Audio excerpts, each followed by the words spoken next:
As I promised in my previous video, I'm making around 3 to 4 videos on the MSA because topic is very big. I don't want to just finish it off in few slides and just say okay, MSA is done. I'm here with some very good examples on MSA. In my previous video, I hope you like it on the attribute MSA, and before that it was more on the accuracy part where we talk about bias, linearity, resolution or discrimination and all, right? So today we will talk more on the variable gauge R&R or the precision part. You can see here the precision is having repeatability and reproducibilities errors, and then reproducibility is also having two parts because of operators and operator part interaction. We'll also talk about these two, and I will also show you some good examples in the mini tab how we can do MSA. Okay, let's move on and see. So this is the same slide which I used my previous video. Repeatability is nothing but when I am measuring, when I am an operator, I'm measuring some particular characteristics of the same part using the same tool again and again.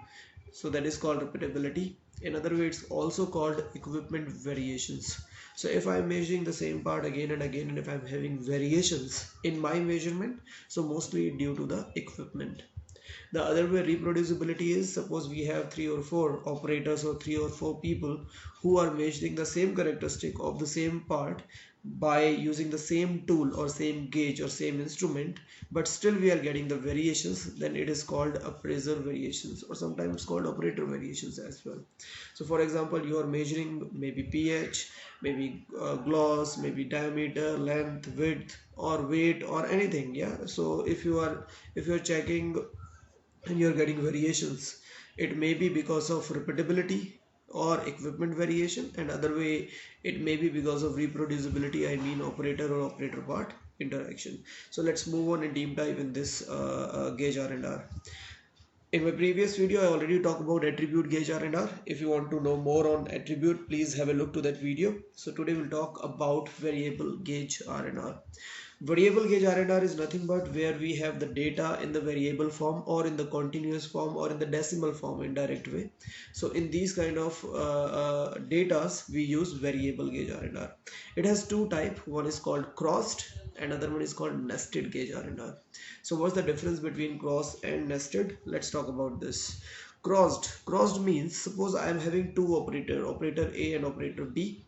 Okay, and I'm using, or I'm checking 5 samples, 1 2 3 4 5. Okay, so I take 5 samples in trial 1, then I do the trial 2 of the similar 5 samples. Similarly, operator B is also doing 2 trials for similar samples. So if we are using similar samples by different operators but by using the same instrument or tool, then it is called as crossed. Please understand, similar samples, 1 2 3 4 5, it may be 10, it may be 15, but it should be minimum 2 times, it can be 3 times, 4 times. And operator B or operator C, operator D, we have more than 2 operators as well. So if they are also checking that, in that case we called as crossed gauge R&R. Please note, we can have many operators, but again every checking or every MSA will consume money and time. So that's why whenever you are conducting MSA, you have to think about this part as well, how much money or how much time we are going to spend in this. Okay, let's move on. This is the second part of variable gauge R&R called nested gauge R&R. So what's the meaning of nested? It's very simple. If suppose we have two operators, operator A and operator B. Operator A is checking 5 samples, operator B also checking 5 samples, but both are checking different samples. So operator A checking 5 samples 2 times, trial 1 and trial 2. So in that case you will have 1 2 3 4 5, but operator B is only checking 6 7 8 9 10. It's not checking 1 2 3 4 5. It means the samples are different. Indirect way, I'm saying, in the reproducibility part, or reproducibility will not be there. I hope you are understanding my point. Reproducibility, when we have the same samples checked by the different operator, but here the samples are not same, so there will not be any reproducibility. So that's why nested is not very famous, or nested gauge R&R is not very famous. Mostly we use gauge R&R because we want to check the reproducibility as well. And I also show you in the mini tab For the nested example, you will see there is no reproducibility because the samples are not common. It will have repeatability and will have part to part variations. Okay. So let me repeat the guidelines as I talk in my previous video on attribute Gage R&R. In guidelines, it's very clear. There should be samples, must be tested twice, at least twice. Okay, you can have 2 times, 3 times, 4 times. It's up to you. It's up to the time and the money that you have for checking of MSA. Then the sample to be tested may be randomized. If you have randomized sample, it is very good. It is good. Indirect way was the meaning of random. Suppose I'm checking 1 2 3 4 5 sample first trial. In the second trial, I'm not checking in 1 2 3 4 5. I'm checking in second sample first, then third sample, fourth, then first sample, then fifth sample, like this. So there will be some randomization while testing the sample. So if you have randomization, it is better. It will give you the clear, I think, the ideal form of analysis of this MSA. And then you have the operator should be well versed. It is not like you just take the new people. Always take or always do MSA with the people who are using those equipment, those instrument on daily basis, and who are doing these kind of testing on daily basis. Okay, then you have a single observer. So definitely the observer should also know the process, also know the standard operating procedure, how to do it, well aware about the equipment or instrument that you are using. So he should be there to observe these operators, whether they are using the same operating procedure, or they should not do any bypass, or they are just not doing any time pass. They should do whatever they are doing in a daily basis in a proper standard operating procedure. Okay, so these are the guidelines. You should always remember that whenever you are planning any MSA. Now let's talk about in detail of MSA. So before going into the mini tab and doing with some example, so these are some acceptable or acceptance criteria or guidelines for Gage. So it's very simple. We will say our measurement system or our instrument or our gauge is acceptable when the percentage contribution variation. I will also talk about what is contribution, percentage contribution, what is study variation, what is percentage tolerance on number of distinct categories or NDC. So if you are saying your measurement system is good or bad, how do you say? This is the criteria to say. So if your measurement system percentage contribution is less than 1, I will say yes, it is acceptable. Then percentage study variation less than 10, okay, it's acceptable. Percentage tolerance, mostly if you see study variation and tolerance, both are almost the same criteria or the same limit. And the number of distinct category greater than 14 is very good. If you have less than 5 or maybe 4 till 4, the measurement system is not very good, it is unacceptable. Okay, and if you have 5 to 14 or study variation between 10 to 30 or contribution percentage contribution, sorry, it is 1 to 9%, then we will say it is marginally accepted measurement system, but still it's need improvement. Okay, now before entering into the mini tab, it's a very important part which is called NDC. Most of the people not aware about this. They will just remember these numbers and they will say yeah, it is less than 5, so it is not acceptable. Now but what exactly the meaning of this distinct category? So the number of distinct category or the distinct categories, it actually says whether your measurement system is good to distinguish the data or not. So if it is good in distinguishing the data, your NDC value or your measurement system NDC value will always be greater than 5. Now why 5? Why not 1 or 2? Because if your measurement system NDC is equals to 1, means your measurement system cannot even distinguish the data. It will give you only one type or one say of data. It will not even say whether high, medium, low, or even it will not like distinguish in a very clustered or very fundamental or basic part. So if you have NDC2, even in this case you will only distinguish, or your measurement system can only distinguish in two forms. One is high and low. If you have 3, then it will be high, medium and low.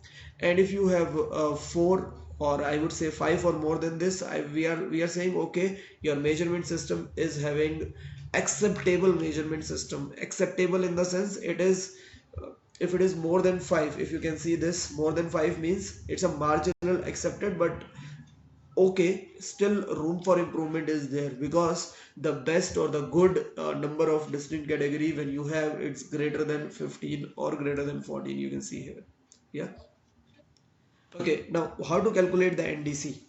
NDC is nothing but, because you can say your measurement system is good to distinguish the data. So that is why the formula of this is nothing but the standard deviation for the parts, because it's distinguish the parts. Okay, so it's distinguish on the basis of variations, on the basis of standard deviation of the parts, right? So that is why the standard deviation of the parts divided by the standard deviation of the gauge. If your gauge standard deviation is better sorry is not good in direct way, so NDC will not good, right? Let me repeat, NDC is nothing but standard deviation of parts divided by standard deviation of gauge multiplied by square root of 2 or 1.414. Now if you see in this part, your standard deviation is nothing but the standard deviation of the gauge is nothing but, if it is very high, standard deviation is very high of the gauge, means your gauge is not very good in direct way, we are saying.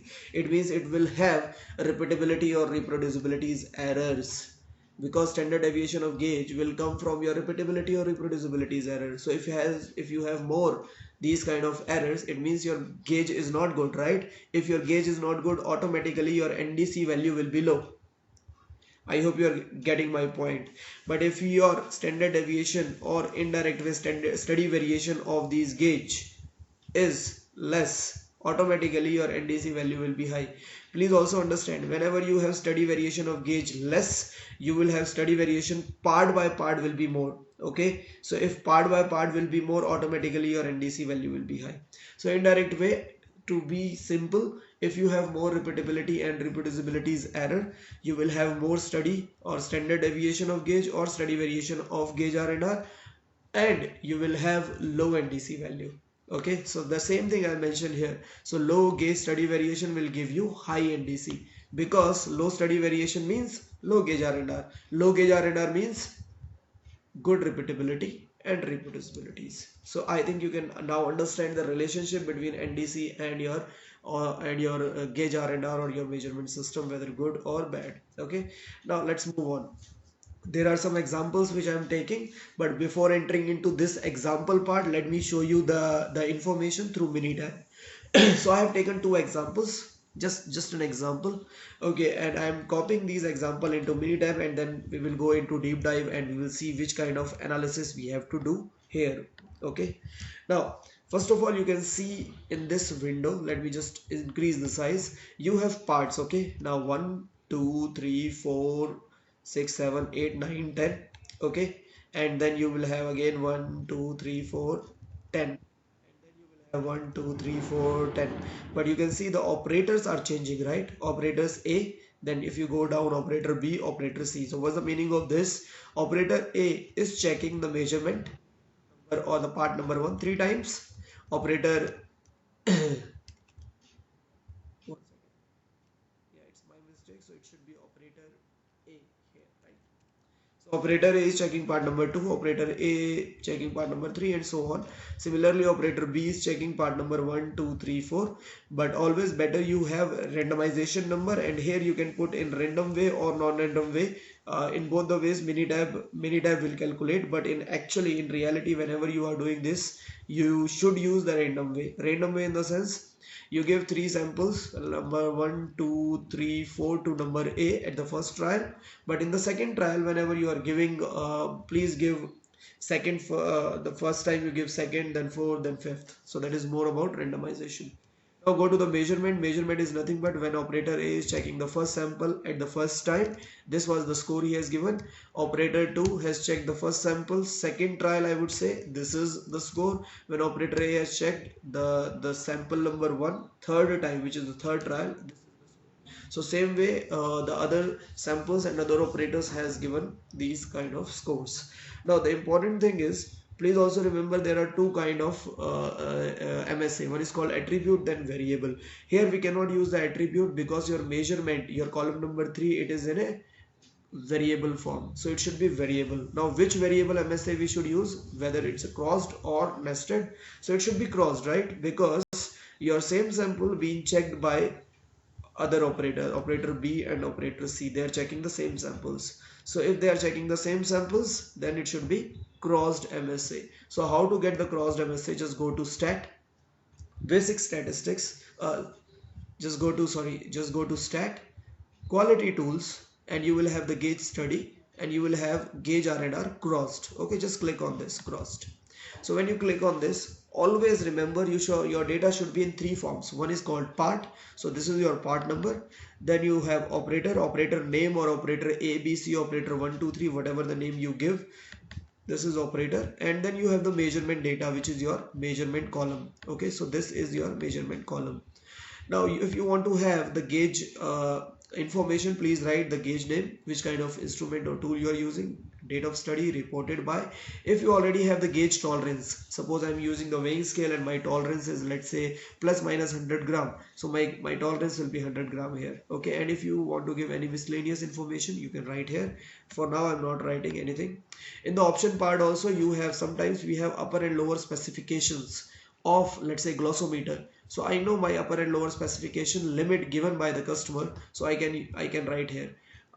So for this particular test I'm not writing here, but you remember, whenever you will write percentage, the tolerance limit or the tolerance given by specification, there are two ways. You can write lower end specification and upper specification here, or you can write the difference, upper and lower specification, upper specification minus lower specification in this area. Okay, if you already have a historical standard deviation, you can write it here. You please also note one most important thing. You can see on the top the study variation is 6. If you go in Minitab 14 or Minitab 13, you will find here 5.15. But 6, the meaning of 6 or the meaning of 5.15, when we are writing 5.15, we are covering somewhere close to 95% of the data points, or we are saying we are 95% indirect way confidence. But here when we are writing 6, it means 6 number of standard deviation. It means we are covering close to 99.9973% of the data, which is nothing but almost the entire data I am covering. Okay, you can change this number if you want, but better you keep 6 always. Yes, so alpha to remove the interaction term is 0.05, which is nothing but your alpha value. If you want to have any graph, or if you want to display something, maybe the probability, or if you don't want to display the percent contribution, you click. For now I'm not clicking anything, let's keep it same. If you want to have the confidence interval, you please click include the confidence interval of 95% confidence level. If you want, let me delete this, and then go to the storage part. If you want to store anything in these column number C4, C5, C6, suppose I want standard deviation, I want percentage tolerance, study variation and all, you can also have number of distinct category also, but I'm not clicking because my like MSA will automatically gives all these information. Now there are two methods. Mostly we use ANOVA method. It is very good method compared to X bar and R. Okay, so mostly we use ANOVA. The reason is in ANOVA mostly we have more number of operators. More number of operator means if we have operator A, B and C, so mostly we use ANOVA. If you remember my video on ANOVA we use when we are checking the sum of square or the mean of square, or indirect way we are checking the mean of difference when we have minimum three or more than three different people, different vendors, different salaries, different region. In this case we have different operators, right? So that's why ANOVA. If you have only two operator A and B, then you can also use X bar R. In that case also you can click on ANOVA, no problem, but I'm just telling you, if you have more than two operators, please go with ANOVA, which gives more significant results. Okay, when you click OK, you will have all the information into the session window, and you will have this kind of graph. This graph is very interesting, so that's why I'm making a separate video for this graph. I don't want to make a very lengthy video of 2 hours or 1 hour, so that's why I'm keeping these graphs separately. Today I will not talk about it, but these graphs are very interesting, and most of the people are getting questions from these graphs in your interviews as well. Okay, so today I will talk about this session window. Now if I go here in the session window, you will have all kind of information. So first is your two-way ANOVA with interaction. Please note this point, with interaction. Then you have two-way table without interaction. I will also tell you why you have two ANOVA two table, why with interaction, why without interaction. That's the first thing that we will cover. Then you can see you have percentage contribution. You remember there was a acceptance criteria for Gage. So first was percentage contribution, then we have the study variation, then we have tolerance, and the last is NDC, or the number of distinct category. Here you have percentage contribution, we have study variation, and we have distinct category as 4. Your study variation of Gage is 27.86. I will also tell you from where these numbers are coming. Okay, and then we have percentage contribution as well, and this is the ANOVA information. Okay, now you don't have percentage tolerance, because if you press Ctrl E here, if you go to your options, I have not mentioned any tolerance number here. If you mention tolerance number, because really I don't know what is the tolerance or what is the specification limit I have, if you enter those tolerance, you will definitely get that into your table or into your session window. So I have made a very simple slide to explain you about these things. Let me go back to the information. So first thing is, you can see on the right hand side, this is the same information that you are getting into the mini tab. So I just copy that and paste it here. So you have two-way with interaction, then without interaction, then Gage R&R percentage contribution, study variation, and number of distinct category. Okay, let's talk about one by one on each part. So first thing is, please note, in ANOVA table there are two ANOVAs. Why two ANOVA? Because if you see part and operator interaction, so what is the meaning of part and operator interaction? It will tell you with respect to the parts, how much is the interaction between part two operators. So if you are changing the parts, so if you are getting more interaction or less interaction. So according to this, the p value is 0.974, which is higher than 0.05. So indirect way, in this model, part and operator interaction is not significant. That's why the value is greater than 0.05. So if you have more than this, so alpha to remove the interaction term. Why? Because the value is greater than 0.05. So that's why we have another table here that is called two-way ANOVA table without interaction. So in this case, if your interaction is not significant in direct way, so you have to go to part without interaction. And if you see this, you don't have here part and operator interaction. You have only repeatability, operator, and parts. Now what is this degrees? This is degrees of freedom, SS, sum of square, mean of square, F values, and P values. If you really want to know how these values are coming, please go to my previous video on ANOVA, which is very good video, which will tell you each and everything in this ANOVA. Okay, just for your information, the total degrees of freedom 89. Why 89? Because total we have 90 data points, minus 1 is your 89. Okay, in terms of repeatability, you can see here, which is showing the 78 number, and the 78 is nothing but if you see the total, you have how many total you have 3 operators, right? And so for 3 minus 1, which is your 2, right? So 2 is your degrees of freedom for operators. So similarly, when you have 90 data points minus 2, you will have 70 for the repeatability. Okay, so like that you can calculate the degrees of freedom for each and every part. Sum of square, you please go to my video, you will also find sum of square, mean of square value. There is a big detail. I don't want to mix two videos. You can go there and you can understand, but the best or important thing for this is this value, which is 0.974. if it is more than 0.05, so means your interaction between parts and operator is not really significant. So in that case, you have to use ANOVA without interaction table. Okay, so this is the ANOVA without interaction. Now let's move on. Gage R&R, which is very important for us now to understand whether our measurement system is acceptable or not acceptable, or indirect way is good or bad. So the first thing you have to check is Gage R&R contribution. So Gage R&R contribution is 7.76. So the meaning is the total variations that you have, because if you see the percentage contribution is coming from your variation component.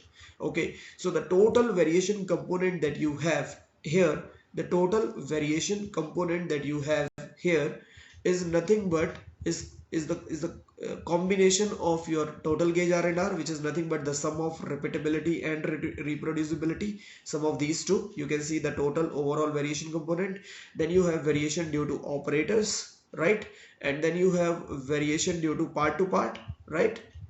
And then you have the total variation. So total variation is nothing but the sum of the variation of part to part plus operator plus total gauge R&R, right? Now in the total gauge R&R, if you see this 0.09143, this is also coming from your ANOVA table anyhow. Okay, so this is 0.9143 divided by the total variation of 1.17. Let me repeat, the gauge R&R, this divided by the total variation will give you this number, which shows 7.76 percentage of contribution because of gauge R&R. So indirect way, the variation coming due to gauge R&R is 7.76. Variation coming due to part is 92.24. Variation due to operators, change in the operators, is 4.37, which is nothing but indirect way your reproducibility, right? So now 7.76, you remember when I shown you, let me go back, this one. So marginal accepted, because your percentage contribution between 1 to 9 is marginal, and in our case how much it is? 7.76, right? So if it is 7.76, it is marginal accepted. So this is what I mentioned here. So measurement system MS is marginal accepted, and it has room of improvement or room for improvement in terms of percentage contribution. If I see, now let's go to the study variation. Now study variation is nothing but it is coming from your standard deviation. So standard deviation, from where it comes? It comes from again ANOVA window, right? So from this window you will get all these information related to total gauge R&R. So total gauge R&R is 30237. Okay, which from where it is coming? It is coming from these two, reproducibility and repeatability, right? And then you have the operator part, part to part and total variation. Please note, in the variation component you will have the addition up to 100%, you can see here. But if you addition of these, I am saying 7, 3 point, and then 4.37 and 92.94. But here the sum of all these on the top will never be 100%, because it talks about the study variation. It's not about the contribution, or I will not say the 7.76 here I will not say 27.86 is the contribution. It's not the contribution. It is nothing but the study variation, or it is nothing but the standard deviation. Okay, and if you remember, when we enter into the mini tab, we use 6. Remember, 6 will give you the study variation. 6 will give you the study variation. How you will get the study variation, which is nothing but 6 multiplied by the standard deviation. Let me go back to the mini tab, E. So you remember, you remember this option, and I put the study variation equals to 6, because we want to check almost 99.73% of, or indirectly 99.9973% of the data. So in this case you are getting the total study variation at 27.86. The meaning of this is, it is again falling under the marginal area or marginal acceptable area. So your measurement system is not very good or not very bad, it is in between. So you still have room for improvement. And the last thing is the number of distinct category, which is 4. How it is coming? It is nothing but the study variation or the standard deviation. You can take anything of the part to part, which you can see here 1.04 something, and divided by the study variation of your gauge. Okay, so when you divide this by the study variation or the standard deviation of gauge multiplied by 1.414, which is nothing but square root of 2, you will get 4 point something, but it is not exactly 5, and we need minimum 5 distinct categories, right, to say whether our measurement system is adequate. So currently your measurement system is not very adequate, it needs a room for improvement. Okay, so let me repeat. On the top way of ANOVA part 2 operator interaction is not significant because the value is is higher than 0.05. So we'll go with ANOVA without interaction table, and then we use ANOVA without interaction table to get all these variation component. That is what my point was. Okay, so 0.3997, you can see here this term, the repeatability, it is nothing but your mean square here, right? So from here it is coming. Okay, so please don't be confused from where these values are coming. These values are coming from these table. If you want to know more about, okay, from where this 1.586 or something, so I will also show you all these component. If you want, you can write me in your question. I will make another video to tell you, okay, from where these repeatability, reproducibility values are coming. Okay, so it's very simple, not very difficult, and it can be sorted out easily. But these components or these things are coming from your without interaction table, because this is significant, this is not very significant because of 0.05. It is not less than 0.05. Now coming to the contribution part, your 7.76 in our acceptable range, it is at the marginal acceptance area. The study variation is also at the marginal acceptance area. Last is NDC equals to 4, which is also not very adequate. Okay, and we should have minimum 5 to say whether measurement system is good or bad. So in this overall picture, we will see this measurement system is at the marginal level and it really needs room for improvement. So we need to check our measurement system. So whether our measurement system, in this case, let's say it's a weighing scale, assume, or it's a glossometer, or it may be anything, or pH meter, or maybe any other chemical instrument, or any other IT or the service industry's instrument. So for these instrument we have to check. Okay, means we have to calibrate, or we have to check those instrument from outside, or we need to calibrate it. So okay, so this is the overall about the crossed gauge R&R. Now let's talk about nested gauge R&R. For nested also I have an example, but before entering into these examples step by step, let me just go to the Excel file. You can see I have an example for nested gauge R&R. Okay, let me just copy this and paste the entire data into Minitab file. Let me just Control A, delete the entire old data, and let me also delete these and paste it here, the new information. First let me increase the size and let's talk about why we are saying we are using nested here. So Steve is checking part number 1 2 times, part number 2 3 4 and 5. Now Billy is checking 6 7 8 9 10 2 times, and then we have Nathan is also checking 2 times, but from 11 to 15, right? It means every sample we are checking, or operators are checking 2 times, but they are not checking the similar samples. So if they are not checking the similar samples, it means we have to use nested gauge R&R. So that's the first criteria. Secondly, if you see in these cases, again we have the data points in the variable form. That is why we are using variable gauge R&R. We are not using attribute gauge R&R. In variable we are using nested gauge R&R. Okay, now how to get this nested? So just go to stat, again the quality tools, go to gauge study, and in this you can see here the gauge R&R nested. Click on this. You have again 3 areas. The first is part or the batch number, you have this, then operators, and then the measurement data, which is nothing but the response of these operators, right? Gauge information is the same thing which I told you. If you have the gauge tolerance reported by gauge study, you can enter. For now I'm not entering. Here again the study variation will come from 6. In some of the Minitab you will find 5.15. It depends, as soon as we are changing the Minitab version, it's changing, but here you can also put 5. It depends, but mostly we want to cover the entire data point 99.973, so we'll keep at 6 number of standard deviation. Okay, if you have the specification limit, please enter the specification limit here, or if you have the specification limits difference, please enter that. If you have, for now I don't know, so I'm not entering it.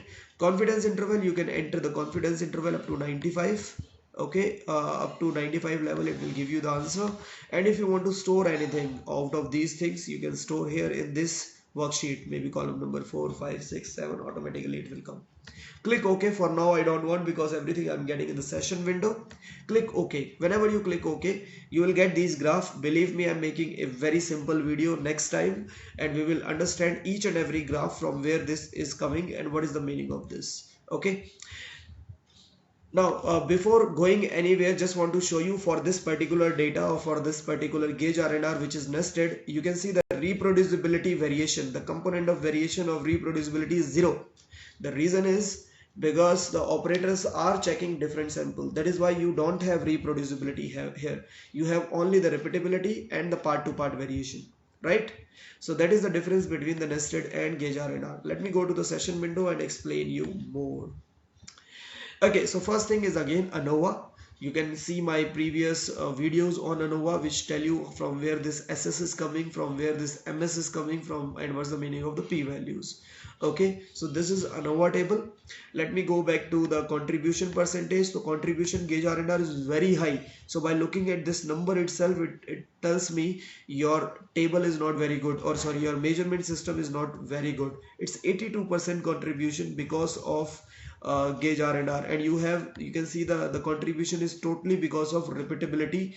Reproducibility is always 0 in case of nested, okay, or nested.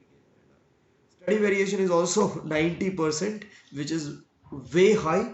Okay, so this obviously by looking at these two numbers, I will say measurement system is not at all good. Okay, and the number of distinct category, again you can see only one. So it means this measurement system is not able to distinguish the data at all.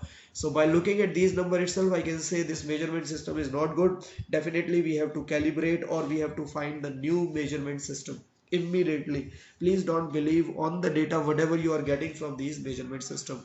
But anyhow, let me go to the detail of this. So I just copy and paste the data from Minitab in this sheet, right? And let's talk about one by one. So first thing is, you can see here no reproducibility because each operator measuring the different sample. That's what I told you. In ANOVA table, the p-values also, you can see both the p-values for operator and operator part interactions is higher than 0.05, which means the model is not very good and variations are more. So please understand, when you have more p-values, obviously you will have variations, means mean square or sum of square will be too high.